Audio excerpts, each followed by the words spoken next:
ଆପଣ ଭାବୁଛନ୍ତି କି ଆପଣ ସୁରକ୍ଷିତ, କିନ୍ତୁ ଆପଣ ଜାଣିନାହାନ୍ତି ଯେ ଆପଣଙ୍କ ଉପରେ କାହାର ଦୃଷ୍ଟି ଅଛି। ଯିଏ ଆପଣଙ୍କୁ ଦେଖାଯାଏ ନାହିଁ, ସେ ହିଁ ସବୁଠାରୁ ବଡ଼ ବିପଦ। ଆଜିକାଲିର ଦୁନିଆରେ ଆମେ ଛୋଟ ଛୋଟ ଜିନିଷରେ ବ୍ୟସ୍ତ ରହି ନିଜର ଆଧ୍ୟାତ୍ମିକ ସୁରକ୍ଷାକୁ ଭୁଲିଯାଉ। କ୍ରୋଧ, ଘୃଣା ଏବଂ ଲୋଭ ଏସବୁ ପଥ ଦେଇ ଅନ୍ଧକାର ଆମ ଜୀବନରେ ପ୍ରବେଶ କରେ। ଯେମିତି ଜଙ୍ଗଲରେ ଗୋଟିଏ ସିଂହ ନିଜ ଶିକାର ପାଇଁ ଅପେକ୍ଷା କରିଥାଏ, ସେମିତି ଶୈତାନ ମଧ୍ୟ ଆପଣଙ୍କର ଗୋଟିଏ ଭୁଲ ନିଷ୍ପତ୍ତିକୁ ଅପେକ୍ଷା କରିଛି। ତେଣୁ ସଜାଗ ହୁଅନ୍ତୁ।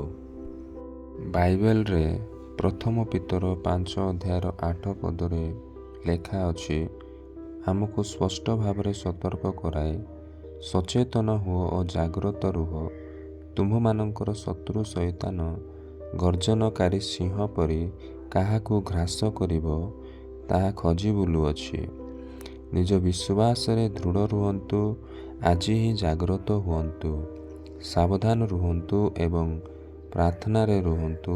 ଯଦି ଆପଣ ଚାହୁଁଛନ୍ତି ଏହି ବାର୍ତ୍ତା ଅଧିକ ଲୋକଙ୍କ ପାଖରେ ପହଞ୍ଚୁ, ତେବେ ଭିଡ଼ିଓଟିକୁ ଲାଇକ୍ କରି ସବସ୍କ୍ରାଇବ୍ କରନ୍ତୁ।